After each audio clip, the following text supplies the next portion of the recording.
maybe we can start with, if you could highlight what were your finding in terms of how ADB has fared in its energy sector for the last 5 years, right? You reviewed? No, in 2009, 10 years. 10 years. Well, I mean, you already read the report and commented on it, so you're well aware of the message. For those that haven't, ADB did well. The program was well designed. It addressed the pressing issues of the DMCs. The member countries were, at the time, we're talking 10 years ago, which many things happened in the last decade. But at the time, there were many pressing issues, were mostly related with access and reliability of supply. And ADB also playing the role of Asia's infrastructure bank in the energy sector was providing that type of basic infrastructure, basically transmission and distribution networks, more transformers, more transmission lines, but also generation, both conventional, some coal, some gas, but also a lot of renewables. And in some places where the ones actually kickstarting the business, like in Thailand, for example, ADB was one of the first to start lending to IPPs in solar PV farms. So overall, the role of ADB was good. The relevance of the program was there, addressed the needs of the DMCs, or it was reflected in the policy. The policy in 2009, again, we tend to, when we look at evaluation, people tend to forget quickly when it was prepared. And this one was prepared in 2008, before solar PV was actually something that would basically explode, and many other technologies. So in that sense, the energy policy was also well designed and very relevant for the times. It covered three very important issues. One was energy access, the pillar 2. It was one very strong on the angle of climate change. That's why one of the pillars was promoting renewable energy and energy efficiency. And the last one was in terms of sustainability of financial sustainability of the sector, in terms of energy reforms and institutional efficiency. So basically the evaluation shows that ADB did a good job both preparing and designing a good energy policy and implementing a good energy program. There were, of course, some shortcomings and some issues that needed, that didn't play out so well, or they were not so much demanded, so it didn't come up strong, like we also say in the report. But in general, and as reflected in the performance, was very good. Actually, the energy sector had better performance than the average of the bank. Yeah, that's fantastic. Yeah, I was just, you mentioned that the context when the last policy was done in 2009, of course, no one anticipated that solar will do what it did. Electric vehicle will come in, energy efficiency, LEDs will come in such a big way. I did a CFL project in 2008. LEDs were way expensive, $5, $15 each. Of course, now less than $1. So what energy sort of technology context are you taking into account in casting the future pathway? I know, okay, what has happened? ADB got a big tick. I'm part of the system. We're very happy. But I'm saying, when you said this is where you might focus in future, and this is where we see the trends happening, what are the trends that you are taking into account in the next 10 years?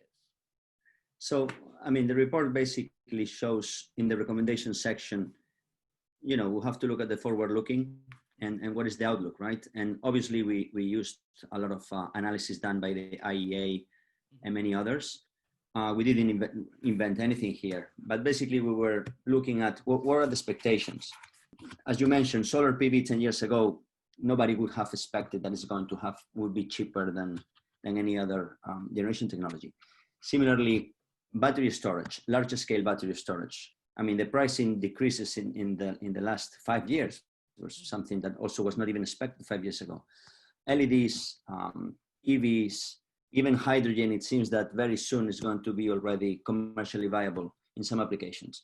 So putting all together and looking at DMC's power system structures, and now here I'm talking only or mostly about electricity sector, because ADB main business is in electricity. We're not looking so much at other types. The main thing is that the new technology outlook will change how power utilities operate. And that's why we're saying distribution networks need to be really strengthened and almost sometimes completely revamped. They're going to be distribution generation, like rooftop solar programs that are happening in India already.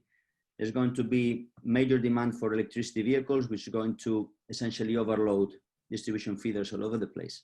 Demand side management response, AMIs, all these kind of new technologies are changing the business model. Recommendations from the report show one is to revamp distribution networks to make it compatible with the new technologies, but also reforms from the institutional point of view. Vertically integrated utilities will essentially become inefficient with the new technologies background. There is a space for IPPs in the generation side, but also for private sector participation, providing ancillary services at the transmission level, or for retail and distribution, mini grids that can be operated privately and connected through to the major network. All these kind of new business models essentially are going to be happening within the next 10 years. And I would say Asia is still one step behind because there are not so many examples of those in most countries. But I believe through organic growth, something may happen. And ADB should be there to support this kind of change. Okay, now you mentioned quite a bit also in the report about unbundling and reform, and some cases are not being successful. Yes. Because one size doesn't fit all. I mean, my background before coming to India, I was with the Victorian government in Australia. We privatized everything at that time. But when I came to ADB and I worked in Mongolia and smaller countries, Kyrgyzstan, and I saw how they were unbundled and then put it back together. So I formed the view that there is a threshold that anything below 10,000 megawatt, maybe we should not touch, because the efficiency gain because of economies scale outweighs the salaries of CEOs, extra board members, duplication of accounting and others. So when you talk about unbundling, do you take into a certain threshold or unbundling everywhere? Well, basically what you say, there is no size that fits all. Obviously, unbundling should happen in places where you will gain efficiencies through unbundling. When you have a monster like PLN, who is a huge beast that have massive influence even in the macroeconomy of the country, there are efficiencies to be gained in that sense. But when you go to a Pacific island or you go to a small country, even like Kyrgyz, as you said, what's the point of having a small generation utility which have one or two power plants? You need all the corporatization, and there are efficiencies that maybe are gained but lost in some other way. So there is no magic bullet for everything. I believe that based on what the government and the politics of the place aim at in the longer term, ADB should provide that analysis and technical assistance to try to come up with the sort of most efficient business model. And in some places it would be keep the vertical integration and try to gain efficiencies through operational efficiencies, and some others it would be unbundling. I also agree, and as you mentioned, in the 90s the market's magic would essentially help everything to function, and it was kind of the prescription by MDBs, World Bank, IMF, and also ADB at the time, was to unbundle and to corporatize and to make everything, even attract private sector. In some places work, in some others didn't work, also because how the political environment was at the time. We've seen, example is Pakistan. The bundling started more than 20 years ago, and still it hasn't been completely unbundled. So it's not that just by unbundling it, everything is going to work. There are many things that have to happen and complete the process. Unfortunately, we don't have a perfect answer here. I think it's a case by case, but definitely ADB can support through analysis and technical assistance for the countries to come up with the best model for them. Yeah, no, I think you correctly pointed out that one size will not fit all. But I think at the same time, unbundling, maybe we have to look it from a different perspective as well. Like you mentioned, the distribution networks are in a really big mess. Are they providing access to embedded storage companies? Are they giving access to community solar farms? And those access needs to happen through regulatory changes in distribution codes, so that they can look at those as a solution, whether unbundled or not, because private monopolies are more dangerous than public monopolies. Indeed, yes. And they tend to, when you have very powerful companies, even if they're private, they tend to keep the market and keep those small guys away. And that's something that definitely needs to be concerned. Yeah. Yeah, like in Kyrgyzstan, if you own Toktogul as a private or public, doesn't matter. You control 70% of country's electricity. Yes, indeed, yeah. So it doesn't matter. Yeah, it's a very dangerous thing to privatize, I would say. Yes. You have a very super tough regulator. Okay, in terms of where do you see the future of storage? I want to just chat about a little bit more about storage and EVs, two of my favorite topics.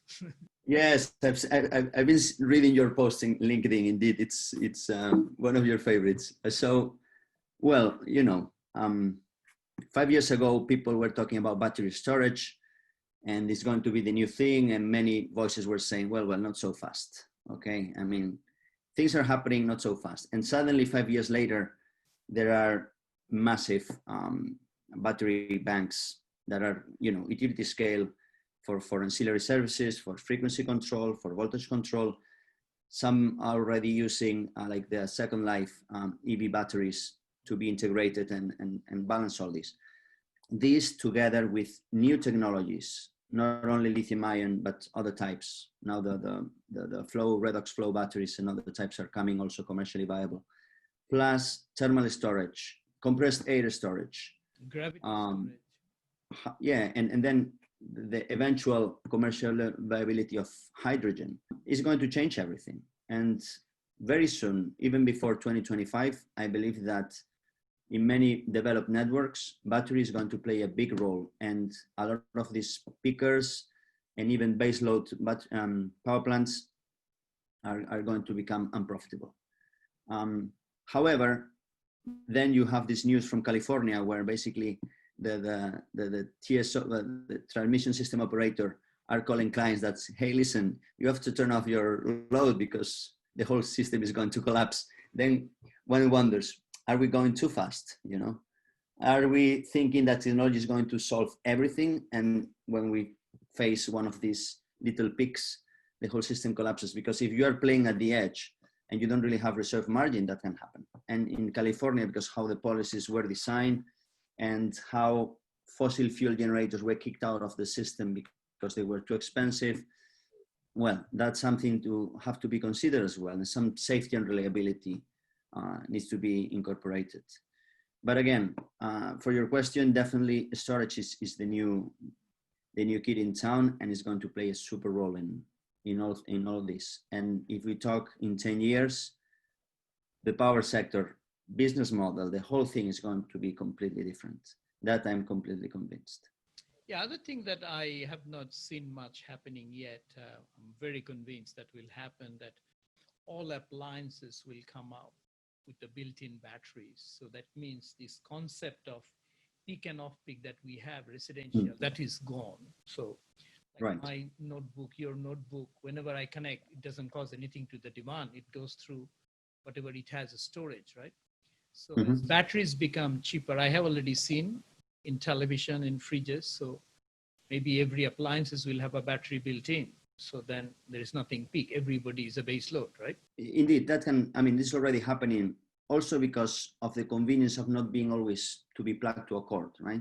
So you have your vacuum cleaner and you have to be hanging around with that long tail. And if you have a battery, that allows you first for convenience, but also to be able to use that power whenever you want and charge it only at night at valley times. But there is also, in terms of AMI structures and whether different appliances can basically connect or pull load from the network at specific times in order to flatten the curve at demand time. That is happening in some places. I think it's going to be scaled up with digitization of the networks. Developed countries like Germany, like some places in the US, they're starting to scale this up quickly. I don't know how long it's going to take until it arrives to some of our DMCs, But these technologies, the moment that get established in some place, they run very quickly. And I believe that demand side response are going to be one of the main drivers of efficiencies and of decrease of GHG greenhouse gas emissions in the near future. The moment you control demand, you just play much better with your supply. Now we are basically having huge reserve margins, coal-fired power plants operating with no load because obviously you cannot turn them off peak, and you have to keep them there polluting. So demand side, you'll be able to bring down plenty of load, and that will help everything. Now, let me push this particular area a bit. I have a view, quite a strong view, that as solar is coming down, especially in the developing world, like in Australia, Sydney, every house is $1 million. So if you add $20,000 to your house for quite a significant size, solar adds value to the house. So it's nothing compared to the value of the house, or price of the house. So what happens then, all practical purpose for that household, electricity is free. Yes. Well, so after you pay for the 20,000. No, it's part of the house. It's part of the house. Okay. It's like you don't really count that, oh, my hot water is costing me that much. It's just a fee, right?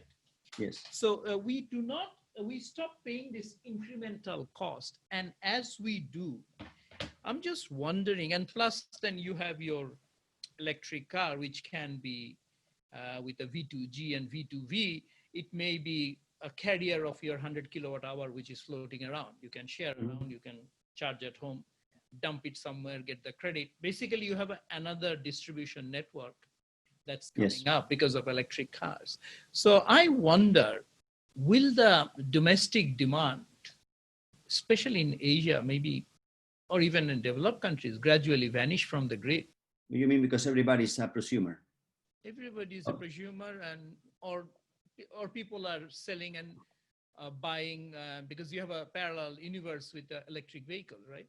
Yes. And as demand grows, demand is going down. As you know, most of the developed country, demand is going down because of energy efficiency. And so how do you react to that? Well, I completely agree with you. If you have $1 million house, you definitely can have a very interesting solar power facility there with your battery and everything, and it's not going to cost you a dime. But if we consider that over 60% of the population are going to be living in cities, most likely big buildings, you don't really have so much space for solar there. And, you know, obviously when you have a house that is big enough to have, 1 kilowatt of solar PV on your roof, that's a particular example, but I believe that majority of the people will be living in small apartments in big cities, and those are not going to be able to self-generate electricity. And if EVs are picking up fast, solar PV is not going to be able to feed all those batteries. And still, some base load is needed, I think, and residential load with energy efficiency, yes, it's going to decrease, but vanish from the grid, I don't see it. Okay. I mean, I see it from, high-income people that can afford all these, their own, maybe in the US where you have all these large suburbs with big individual houses. Yeah, those guys probably. Or maybe they have their own mini grid that will be disconnected from the main grid for most of the time.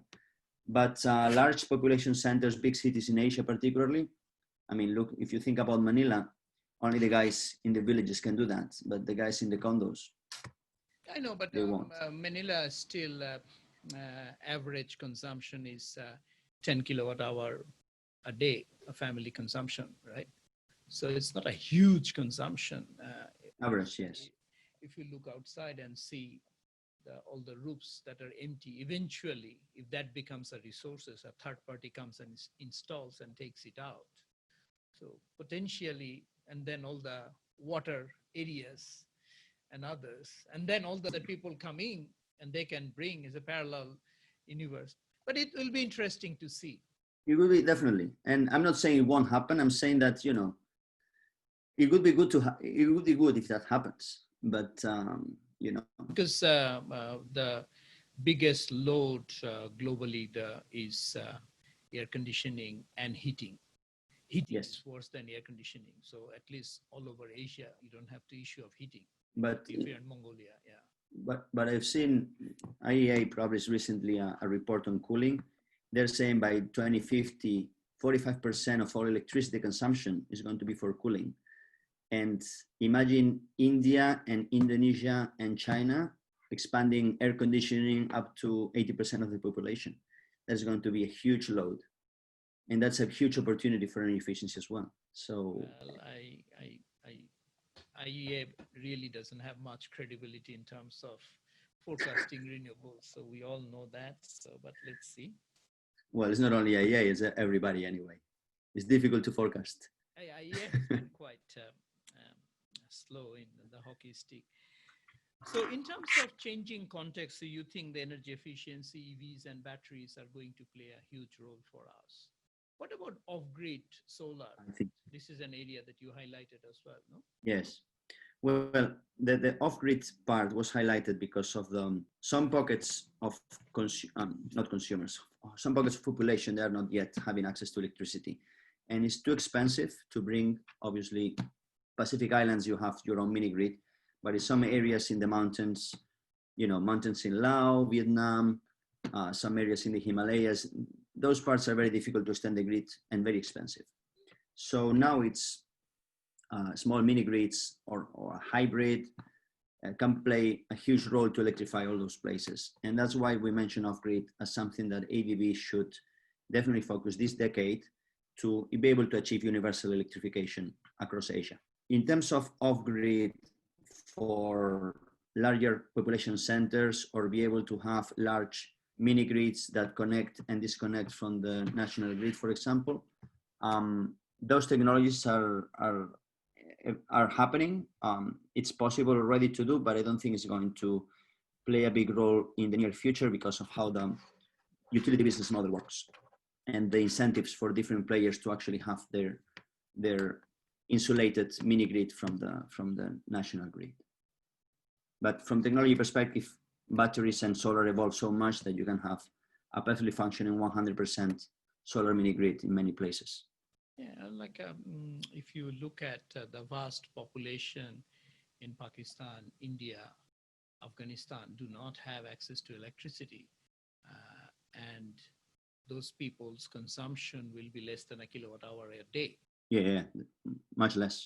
Yes. Yeah. Even if you give them give them a television and a fridge and a super efficient types, so that kilowatt hour, carrying that kilowatt hour from one point to another point, even in main grid, is superbly expensive. And someone dispersed population, someone is here, next 300 meters, no one is there. Yes. To pay that payback period of the distribution line will never be, no? Yep. And the safety issues as well. Yes, of course. Now, how are all these things going to happen? One thing that I have always been arguing that when we are talking about decarbonizing of the economies, we may have to decarbonize people as well, no? Change mindsets. Yeah, change mindset. And some people don't change. And so I saw in the report you did not mention about human resources. Does ADBs of the world, it's not just ADB, go and hire a lot of new people who thinks differently as opposed to people like myself, status quo, who've been in the system for so long? No, that's a valid question, no? Because when we hire our consultant, if you want a 15 years experience, is the same people who will show up. That's right. Yeah, I understand your point. I believe we should work with people that basically are updated to the new trends, but they are ideologically agnostic. And what I mean by this, if you hire somebody that says, oh, I'm sorry, I have a personal belief that fossil fuel is bad for the planet, I cannot get involved with anything like that. Mm-hmm. That is positive in a way, because he would be pushing more the climate change agenda. But in another way, it's not, sometimes you will not be responding to the reality and to the needs of a particular client or particular country. Now, on the other hand, if you have a guy that has been working in the fossil fuel industry for 30 years and is your consultant, and you're asking him to, think out of the box and come up with renewable energy technologies plus energy efficiency to do a 100% system supply in some island, maybe that's not the right person. So I think that we should try to look for people that are up to the times, but are able to understand the needs, technological needs and realistic needs, and be able to always, think from the sustainability perspective. Obviously, ideologies in this business are not really good, because it makes you take wrong decisions sometimes.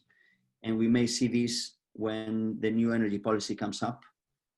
Some ideologies will be placed on the table rather than thinking from a very objective and realistic perspective. And I think that's what engineers are used to do, and something that it should be made more clear. And when you're hiring somebody, you should aim for those type of people. You can think objectively rather than ideologically. Yeah, I mean, of course, there's a room for both. Sometime passion also helps. So, well, yes, definitely. I mean, that's important. But as long as someone is not completely blinded. So yes, I take the point. One interesting trend that's happening right now, what I'm seeing is we used to have, I work in Central Asia, as you know, most of our countries are fossil fuel rich countries. And suddenly the expectation was that person X growing up, 60 years old, 70 years old, okay, someone else will come up from the system. Suddenly we see a 35-year-old developed country, educated person come in, he or she is throwing everything up for grabs. No, we have to go objective. We have to go from first principles. So we are seeing that changes in our clients quite dramatically. I'm quite impressed. And quite positively impressed. Yeah, yes. In fact, we are catching up. So I saw that. Mindset's changing. Yes. Last visit I did to that part when we met in Uzbekistan. Mm-hmm. We met with some of these guys in the Ministry of Finance, and some director generals that were 35, educated overseas with very different mindsets from the traditional in-house bred people. So I mean, those are the champions that we should work with, and in order to change things quickly, because as you said, system inertia is very, very powerful in some parts of the world, and particularly in those places. So being able to work and having those empowered people with a different mindsets that are able to take decisions, that's an opportunity you cannot miss. And Central Asia, in some of these places there, after such a long, period of flat change or no change, suddenly you have a dramatic one, and that's you have to be there. Otherwise, it's a missed opportunity. So what's your expectation from the report? I like what Marvin mentioned, that if not now, when? I think that's very important. That yes, a lot of people saying our timing may not be right. We have to look at this. Of course, as you said, this culture is something very difficult to break. Very much. And people, so how strongly do you think that message needs to come through? If not when, the sense of urgency? So when we were writing the report, obviously this whole issue was the contentious one, right? And we were trying to see how to approach it. We wanted to make an objective assessment, and we did the analysis of technology analysis, risk analysis from the standard asset point of view, efficiency analysis, outlook models and scenarios from different people. And then the question was, well, how strong we're going to make the message, right? Whether we're going to say, maybe you guys should look at what others are saying, or you definitely should start taking leadership in this part of the world as, the lead development partner with all these countries. And it's true what Marvin said. At this point of time, if you don't really put your foot down and say, okay, we make the decision of going one direction or the other, you're going to miss the train. And some other banks are already doing that. And it was last week, I think, AIIB, the president, came out and said very loudly, I'm not going to fund any coal power plant while I'm around here. Well, that's a very strong proposition. ADB is a bit shy on taking these strong statements. It might be cultural, but you cannot really sit on the sidelines for very long, because everybody's looking at ADB as the main regional bank in this part of the world, and you just cannot always stay in a gray area. And I agree that flexibility is something that everybody wants, but you also have to take your stance and think what you want to go forward. And if it's not now, when is ADB? You cannot do it in 2030. I mean, that will be too late already. So I think new policy coming up is the right time to take your stance. Additional factor, you mentioned stranded assets. I mean, there is a very high risk, in my view, that our clients can turn around and say, listen, you knew this is not going to be economically viable 5 years down the track. You financed. Knowing well others did not. You finance. You have to take some risk. If I have to take a haircut, you have to take half of that as well. I mean, which is a fair point. If you are selling somebody an obsolete goods, and then the person can come on, you are the industry expert. You know, you knew. I did not know. So that asset risk is a huge risk. It's a huge risk, and it's coming up very quickly. Many people were not talking about stranded assets 5 years ago. They were thinking, oh yeah, maybe in 2050. But now, particularly at the speed that some power plants are closing because they are not making money in the US and in Europe, they're starting to think, well, hold on, these assets have 30 years life. What's going to happen with all these, massive drops in price in solar generation plus battery? Very recently, I think you posted in LinkedIn, there was this power plant, solar plus battery, it was already below 3 cents. And it's like, my God, I mean, with this pricing, who's going to build coal power plants anymore? And asset stranded risk is very big for coal, also for other fossil fuels. Again, good thing is that, some of the gas piping network can be used for other type of gas, the low carbon gas, for example, which still can save the day, but power generation, the traditional way, is going to change quickly. And ADB, particularly talking about the last power plant, which started construction, I think it was last year in Pakistan, the Jamshoro power plant. I don't know how long that plant is going to operate, because you already have another 3 already online.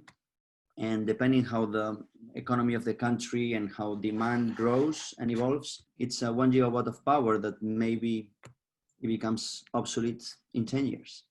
And that long is longer than 10 years. So we'll see what happens. Yeah, I mean, I just found 3 dozens of read-write DVDs with a DVD read writer. I cannot find a place to throw it now, right? All right.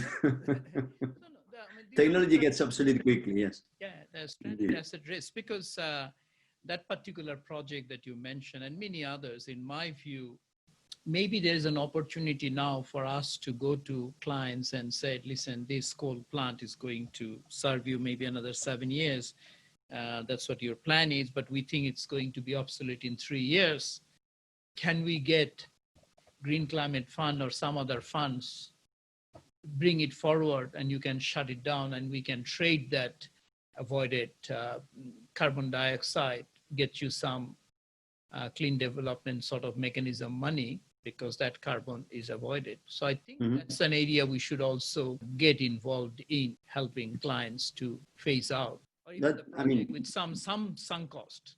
This particular project you mentioned, potentially there may have been, I don't know, 10, 20 million sunk cost. But if right now, if you optimize knowing what you know, maybe it's someone to come in and pay for the sunk cost. It said, okay, let's do something else, no? That's an interesting proposition, because as you said, carbon trading schemes can finance anything that abates emissions, and even those that emissions that haven't been emitted yet. So yes. I think it's a good idea. Definitely, ADB has to be in the role of helping DMCs phase out coal. In our recommendations in the report, we mentioned already some areas of involvement. One was that the easiest one potentially is conversion from coal to gas, and convert all steam cycles to CCGTs, for example. All very old power plants that are too polluting, very close to the city, that you can close and remediate that area and build a park or build a solar farm or whatever, there are many different things that ADB can do to support clients to phase out coal, and definitely pull some funding from climate change funds or from some other sources or green bonds or whatever, in order to get that financing to change this, and eventually get paid as well through a carbon credit, a cap and trade system. So yeah, there are plenty of different ways of doing things, and definitely innovation and different approaches have to happen. Maybe new people has to come to the organization in order to that mindset to change and to explore those new venues. But business as usual is not going to survive 10 years. With the current transformation of the sector, is not happening. Yeah. I think this could be a brilliant business for actually a private sector consortium to come in and tell the government saying, listen, you already made a mistake. You lost $50 million sunk cost. Give me a piece of paper you're interested to me to look at, and let me shop around, even put a crowdfunding saying 1 billion, or sorry, not 1 billion, X million tons of avoided CO2. Just throw in the money. With your money, I'm going to shut down the plant. So you make it sort of, the country doesn't pay a cent. It gets paid by the society who will benefit. One bad decision doesn't need to remain bad for its life. Yes, you can correct the mistake in the middle rather than waiting 40 years. That's true. But we always take U-turns on highways, no? Wrong way, go back. Like in Australia, we have a sign on the freeway, wrong way, go back. There is the other angle, and some countries, I believe, are concerned with changing a path very quickly, and is what happens with those communities that are living around that plant. And then the concept of just transition. You cannot just basically close shop and leave everybody there that was previously employed with nothing.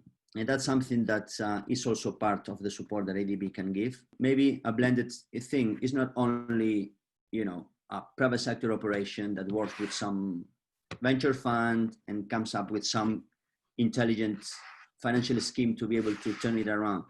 Then somebody has to come and do a restructuring plan for the communities that are living there. Plenty of different things have to happen. And that's ADB, because of the different roles that it's playing across different sectors, education, health, different things. ADB can play a more wider or more holistic role in supporting transition, both for the technology and for the climate, but also for the communities there.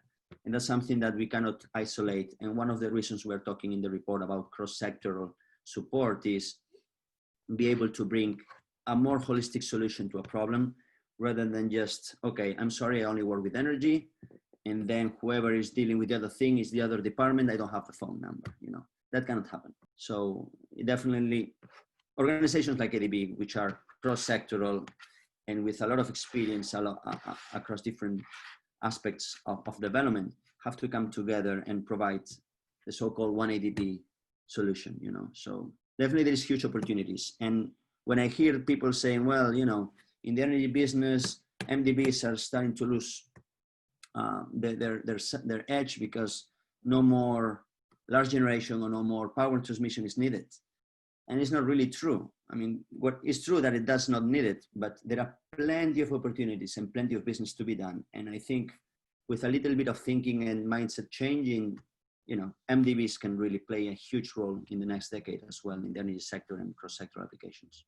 Actually, yeah, I shared the same view, and one of the comments I had internally, some internal energy policy discussion, that this is an opportunity for us to lead the world, in a sense, this part of the world, saying, you set up a standard, this is what our policy is, then other countries will pick up bits and say, add that in our country policy, because right now there is no benchmark around. You're looking at a neighbor that you don't like, but if ADB comes in saying, yes, these are the 5 things that we are going to do, and we inspire everyone to do, maybe the country will say, okay, we are following this. And then basically one policy helps countries to develop their policies, right? Because now they're in vacuum. Yeah, I get your point. Yeah, instead of doing a policy that responds to the policies of all the member countries, have some sort of a more top-down approach where one would eventually lead others. That is a very interesting point. Another thing that ADB in my opinion, should be doing is to really help countries define, realistic and appropriate NDCs, rather than having some agencies look at the neighbor and say, "Oh, they're doing 10% renewables, so I want that in my NDC." That cannot happen. Okay, if we are really serious about Paris Agreement, about NDCs, we cannot just have targets that are, taking out of a hat. So ADB should be also leading that role, and basically all is about science and about real well thought analysis, vetted by international organizations, and have objective data that can help you take decisions, rather than take basically political stances that sometimes are not really going to do anything. So yeah, I think it's a good point of being ambitious with your policy in order to guide others. I think that would be helpful, yes. Now, this is going to be a big debate, I'm sure, on the fossil fuel side, especially I think coal, no hope, especially gas. Someone mentioned the best marketing in the world, somebody calling gas a natural gas. So it gives it That's a good point. For the time being, because it's natural, can't be bad. It's like a natural chemical. So do you see the evaluation department taking a role in that debates that is going to happen, or you just said the direction is that we are hands off? Well, we, as an evaluation department, we have this issue of conflict of interest. If we are part of the design of a policy, then how are we going to evaluate it later on? We can provide, comments on certain things. For example, when there is a project to be processed, IED provides comments on how the monitoring framework is designed, whether some issues that should be improved in order to measure and evaluate properly later.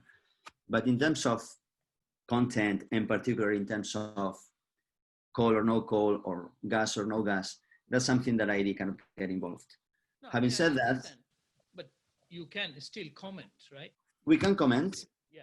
But not so much on the content of the policy, but on the methodology and procedures for measuring, monitoring, and evaluation, because essentially that's our role. And down the road, we cannot really evaluate something that we helped shaped in terms of content. But I think ID can be involved in terms of providing kind of scientific evidence or facts to support analysis. Like one of the roles of the section on coal that of the evaluation report, most of it is related with data and analysis. There is nothing there that are basically opinions. There is some sort of kind of ID's conclusion from the analysis in terms of going forward, but the whole section is basically data. And that's something that we can help provide, or many others can get that data as well and do that analysis, but something we can do, yes. But I don't think we are going to sit at the table and discuss the new policy. That's understood. You don't want to sit on the table. Now, some of my listeners are very young people. They don't know much about ADB, but they are quite passionate about working for climate change and wants to make a dent in the world. What's your message for those people, if some of those listening, how they can engage into this debate? Not for ADB per se, I think all MDBs, right? Well, there has been a massive change in our profession. I've been an engineer for 15 years.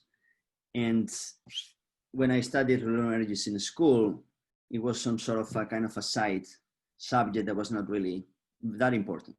And suddenly, 15 years down the road, you have that the technology that install more capacity across the world is solar PV. It's not solar, it's not coal, it's not nuclear, it's not gas, it's actually solar. So there has been a change in business, and that business requires a change in mindsets and a change in expertise.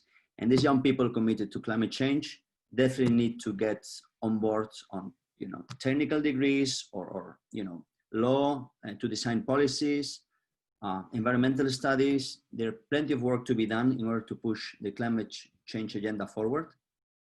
And those people that are really committed because of how they see the world and they want to see a better world going forward, they can definitely make a big difference. Because if the whole, let's say, majority of the engineering schools or law schools or whatever are people that are committed to change things and to go for a sustainable climate and sustainable world, then those are the guys that are going to change it. Because when we retire, they will be the ones implementing things and building solar plants instead of building coal power plants. And I mean, they should definitely go for it and learn from our mistakes, help change everything, because we didn't really do a great job in the last couple of generations to fix this world. We fix our way of living at the expense of many things. And that's something that the next generation has to change. Actually, we should start changing it quickly before it's too late and we get all burned, but we'll see. Yeah, simple rules. The things that belongs underground should remain underground, no? Yeah, that's right. You should not unearth it just in case. Yeah. Coal, gas, they are underground, let them remain underground. Thank you very much, Alfredo. That was fantastic to talk to you. Thanks, O'Haley. It was a very interesting chat.